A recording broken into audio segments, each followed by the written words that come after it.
ಹೆಸರು ಸುಮಿತ್ರಾ HR. ನಾನು 7ನೇ ತರಗತಿ ವಿದ್ಯಾರ್ಥಿ. ಸರ್ಕಾರಿ ಹಿರಿಯ ಪ್ರಾಥಮಿಕ ಶಾಲೆ ಕುಡುಗರಹಳ್ಳಿ. ವಿಜ್ಞಾನ ಮಾಸಾಚರಣೆ. ಚಟುವಟಿಕೆ ಸಸ್ಯ ಮತ್ತು ಪ್ರಾಣಿಗಳಲ್ಲಿ ಸಾಕಾಣಿಕೆ. ವಿಭಾಗ 3, 6 ಮತ್ತು 7ನೇ ತರಗತಿ.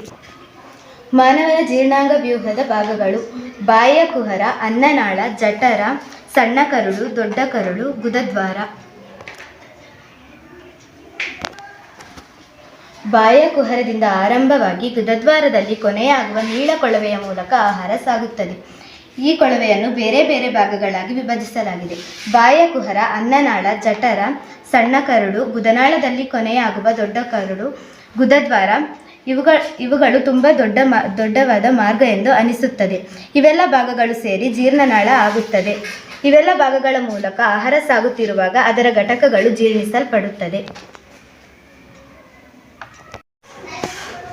ನನ್ನ ಹೆಸರು ಲಾವಣ್ಯ. ನಾನು 7ನೇ ತರಗತಿ ಓದುತ್ತಿದ್ದೇನೆ.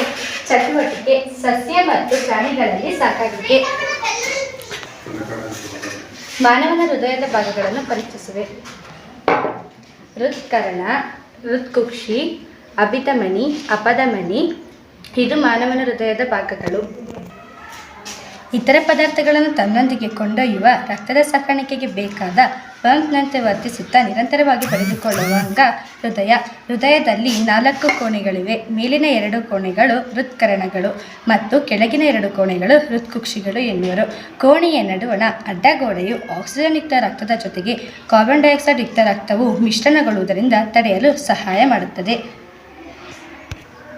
ಕಾರ್ಬನ್ ಡೈಆಕ್ಸೈಡನ್ನು ದೇಹದ ಎಲ್ಲ ಭಾಗಗಳಿಂದ ಹೃದಯಕ್ಕೆ ಹಿಂತಿರುಗಿಸುವ ನಾಳಗಳು ಅಭಿಧಮನಿಗಳು. ಅಭಿಧಮನಿಗಳು ತೆಳುವಾದ ಭಿತ್ತಿಗಳನ್ನು ಹೊಂದಿವೆ. ರಕ್ತವನ್ನು ದೇಹದ ಕಡೆಗೆ ಮಾತ್ರ ಹರಿಯುವಂತೆ ಮಾಡಲು ಅಭಿಧಮನಿಗಳಲ್ಲಿ ಕವಾಟಗಳಿವೆ.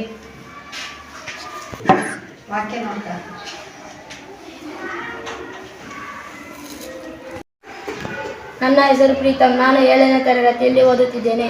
ಚಟುವಟಿಕೆ ಸಸ್ಯ ಮತ್ತು ಪ್ರಾಣಿಗಳಲ್ಲಿ ಸಾಕಾಣಿಕೆ.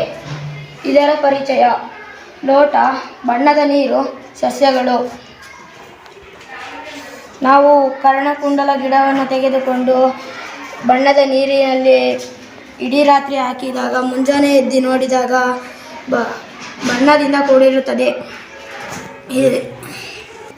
ಇದರಿಂದ ತಿಳಿದು ಬರುವುದೇನೆಂದರೆ ಬೇರು ಮತ್ತು ಕಾಂಡವು ಸಾಗಾಣಿಕೆ ಮಾಡುತ್ತದೆ. ಇದರಿಂದ ತಿಳಿದು ಬರುವುದೇನೆಂದರೆ ಬೇರು ಮತ್ತು ಕಾಂಡವು ಸಾಗಾಣಿಕೆ ಮಾಡುತ್ತದೆ. ನೀರು ಮತ್ತು ಪೋಷಕಗಳನ್ನು ಸಾಗಾಣಿಕೆ ಮಾಡುತ್ತದೆ. ಇದರಲ್ಲಿ ನಿನ್ನೆ ನಾವು ಇದನ್ನು ಬಣ್ಣದ ನೀರಿನಲ್ಲಿ ಇಟ್ಟಿದ್ದೆ. ಇವಾಗ ಇದನ್ನು ಕತ್ತರಿಸಿ ತೋರಿಸುತ್ತೇನೆ.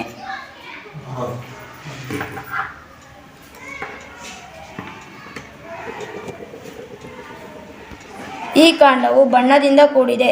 ಇದರಿಂದ ನಮಗೆ ತಿಳಿದು ಬರುವುದೇನೆಂದರೆ ಕಾಂಡವು ಮತ್ತು ಬೇರು ನೀರು ಮತ್ತು ಪೋಷಕಾಂಶಗಳನ್ನು ಎಳೆದುಕೊಳ್ಳುತ್ತದೆ.